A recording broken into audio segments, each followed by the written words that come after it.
Bismillahirrahmanirrahim. Assalamualaikum warahmatullahi wabarakatuh. Pertama-tama, marilah kita panjatkan puji dan syukur kita atas kehadirat Allah Subhanahu wa Ta'ala yang telah memberikan kita limpahan nikmat dan juga karunia-Nya pada kesempatan kali ini. Tak lupa pula kita tuturkan salawat serta salam kepada junjungan kita yakni Nabiullah Muhammad SAW beserta para sahabatnya, keluarganya, dan orang-orang yang menempuh ajaran agamanya hingga hari kiamat kelak.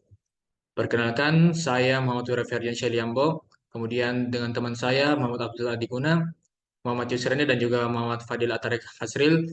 Pada video kali ini kami akan menjelaskan atau memaparkan materi yang kami sudah diskusikan terkait dengan studi kasus pengembangan perangkat lunak yang telah diberikan oleh dosen pengampu yakni Ibu Putri Lestari Lokapitasari Belwano, Eskom MT MTA yang merupakan dosen pengampu mata kuliah Rekayasa Perangkat Lunak. Nah, adapun studi kasus yang kami angkat pada kesempatan kali ini yaitu chatbot, yakni ChatGPT. Nah, untuk mengefisienkan waktu, langsung saja kita masuk ke materinya. Nah, kebutuhan akan teknologi pengolahan bahasa alami semakin meningkat seiring dengan semakin banyaknya data dan juga informasi yang dihasilkan oleh manusia melalui internet dan juga aplikasi digital. Namun di sisi lain pengolahan bahasa alami ini merupakan tantangan yang kompleks karena bahasa manusia ini memiliki banyak perbedaan dalam hal tata bahasa, kosakata, dan juga penggunaan bahasa yang berbeda-beda antara satu orang dan juga orang yang lainnya. Nah, untuk mengatasi masalah ini telah dikembangkan berbagai teknologi pengolahan bahasa alami, salah satunya adalah ChatGPT. Nah, ChatGPT ini adalah sebuah metode model deep learning yang telah dilatih pada data bahasa alami untuk dapat menghasilkan teks yang mirip dengan teks manusia, di mana ChatGPT ini memiliki kemampuan untuk menjawab pertanyaan dan juga melakukan percakapan seperti halnya manusia. Dengan adanya ChatGPT ini, pengguna dapat memperoleh informasi dan juga eh, dapat lebih cepat dan juga efektif dalam memperoleh informasi tersebut, serta dapat melakukan komunikasi dan juga interaksi dengan mesin secara lebih manusiawi. Nah, hal ini dapat membuka peluang baru dalam berbagai bidang seperti pelayanan, pelanggan, pendidikan, dan juga hiburan. Saya Muhammad Afdal Adiguna dengan NIM 130 2021 0193 akan menjelaskan tentang tampilan halaman pada ChatGPT. Jadi ChatGPT adalah aplikasi yang berbasis website. Jadi ketika ingin menggunakan ChatGPT, dia diakses pada browser atau website. Yang pertama, yang ketika website ChatGPT dibuka, yang pertama dilihat oleh pengguna adalah laman dengan perintah untuk login atau sign up atau daftar. Di sebelah kiri adalah contoh website, tampilan website yang pertama akan dilihat dan ada dua tombol. Yang pertama ada login dan sign up. Gambar yang di sebelah kanan merupakan tampilan ketika user mengklik tombol login. Eh, ada tiga cara untuk login pada website ChatGPT sebelum digunakan. Yang pertama menggunakan email, dan yang kedua menggunakan akun Google, dan yang ketiga adalah menggunakan akun Microsoft. Next.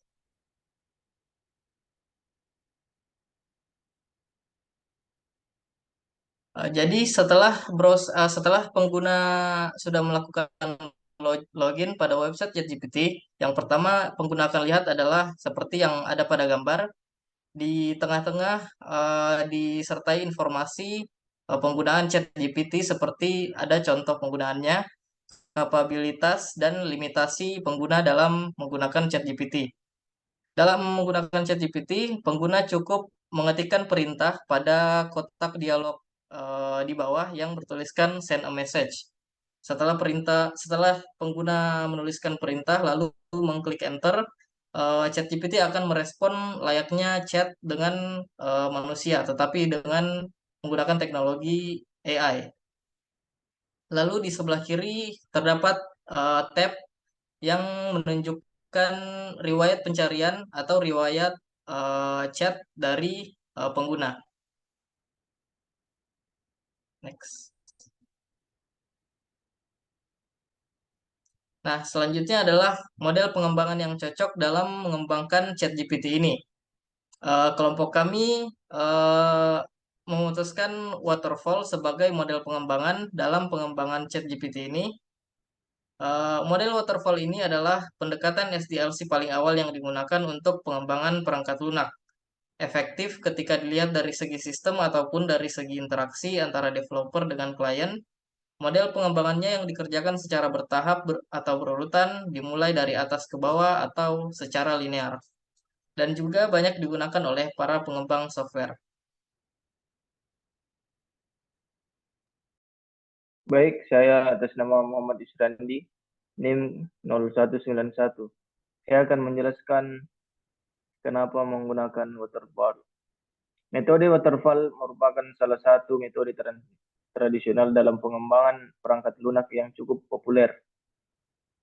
Metode waterfall memiliki struktur dan tahapan yang jelas dan terstruktur dengan baik, sehingga memudahkan tim pengembang dalam melakukan perencanaan, analisis, desain, implementasi, testing, dan pengiriman produk. Hal ini membantu tim pengembang untuk mengorganisir tugas dan tanggung jawab dengan lebih baik dan memastikan setiap tahapan telah diselesaikan dengan benar sebelum melanjutkan ke tahapan berikutnya.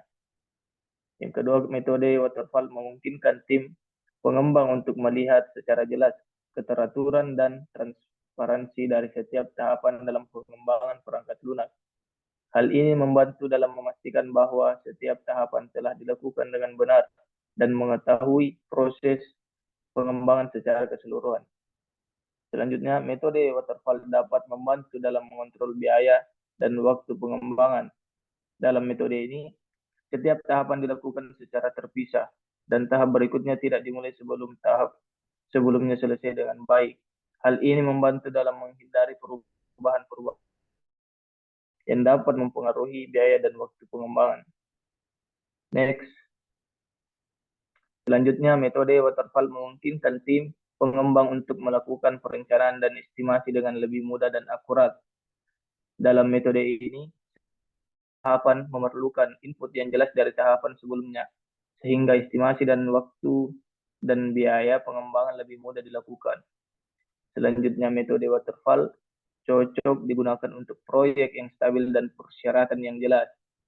Hal ini karena metode ini didasarkan pada perencanaan dan estimasi yang tepat sejak awal, sehingga cocok digunakan untuk proyek yang memerlukan hasil yang stabil dan konsisten.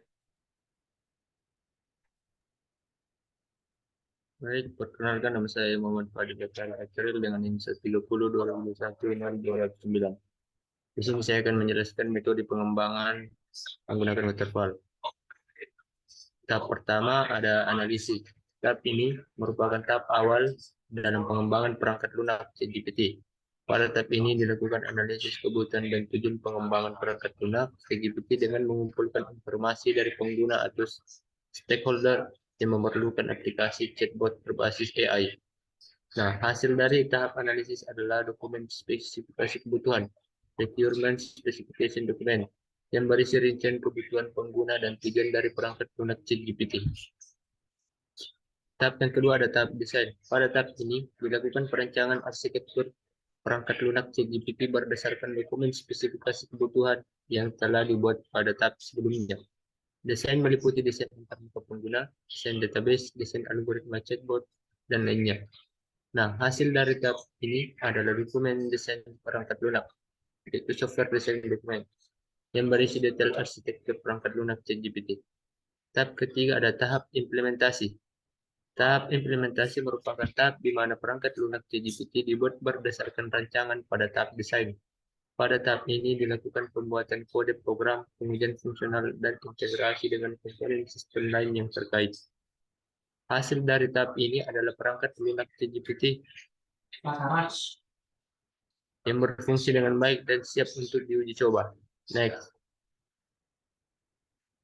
Tahap pengujian. Pada tahap ini, perangkat lunak ChatGPT diuji untuk memastikan bahwa aplikasi berfungsi sesuai dengan dokumen spesifikasi kebutuhan dan dokumen desain perangkat lunak. Tahap ini dilakukan dengan melakukan pengujian fungsional, pengujian integrasi, dan pengujian sistem secara keseluruhan. Hasil dari tahap ini adalah dokumen pengujian perangkat lunak, software test dokumen yang berisi hasil pengujian dan rekomendasi perbaikan jika ada masalah yang ditemukan. Tahap pemeliharaan atau tahap yang terakhir adalah pemodelan waterfall. adalah tahap pemeliharaan. Pada tahap ini dilakukan perbaikan dan pemeliharaan perangkat lunak ChatGPT setelah diterapkan di lingkungan produksi. Pemeliharaan dapat berupa perbaikan bug, peningkatan performa, dan pengembangan fitur baru sesuai kebutuhan pengguna. Nah, hasil dari tahap ini adalah versi perangkat lunak yang lebih stabil dan dapat terus berjalan di lingkungan produksi. Terima kasih. Baik, itulah tadi pemaparan materi atau hasil presentasi dari kelompok kami mengenai chatbot dengan studi kasus ChatGPT sebagai tugas studi kasus pengembangan perangkat lunak yang diberikan oleh dosen pengampu. Lebih dan kurangnya, terima kasih. Lebih dan kurangnya mohon dimaafkan. Wassalamualaikum warahmatullahi wabarakatuh.